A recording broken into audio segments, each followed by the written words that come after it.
Julie, tell me about what the theme for this year's show is here at the Cedar Falls Historical Society. This year's show is Everybody Ought to Have a Maid, and I chose that subject because visitors frequently ask us about the maids who lived in the house, in the Victorian house, and they seem to be quite interested in the subject, and so I decided that that would be an excellent subject to explore this year. Where did you find information about these people, these women?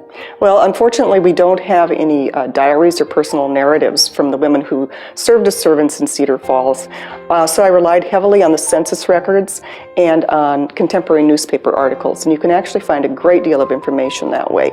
So that was a great resource. And where did they mostly come from?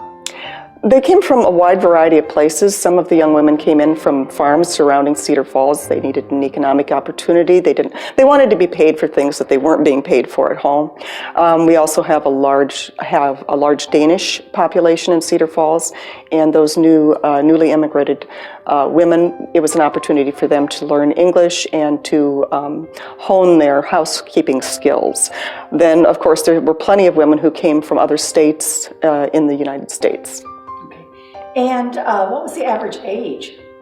Oh, I would say anywhere from 16. It was rare to find someone younger than 16, but some of the women were working into their 70s.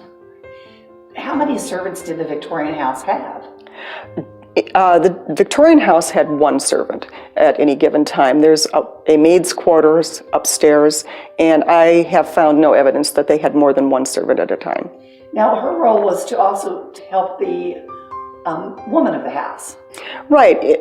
The servants in Cedar Falls did not work in the same way that we imagine servants to have, worked in England, where it's a very hierarchical system, and huge manor houses would have lots and lots of servants.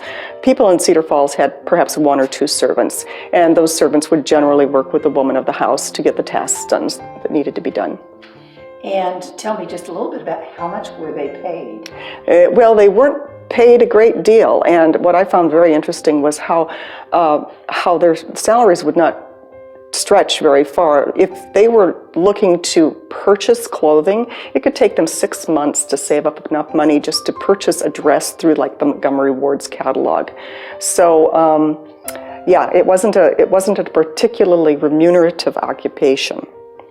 And let's talk a little bit about, because the show has a lot of modern conveniences that we look at and can't imagine that anybody would use. And I'm thinking of the vacuum cleaners in particular. Yeah, my personal favorite is the hand-pumped vacuum cleaner. I can't imagine how anybody would have thought that that would have worked very well, but it was apparently an innovation.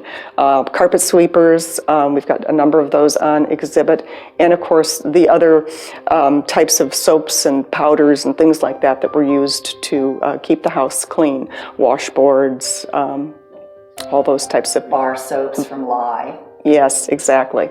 Okay, so not exactly a healthy occupation. No, there are a number of these products that have chemicals in them that we would not use today. How long is this exhibition up? It'll be up until the middle of December. Okay, and then I understand that there are a lot of activities. Can people go online to your website and find out about the activities that are taking place or read about them in the Courier? Yes, they can. Absolutely. Terrific. Thank you so much. You're welcome.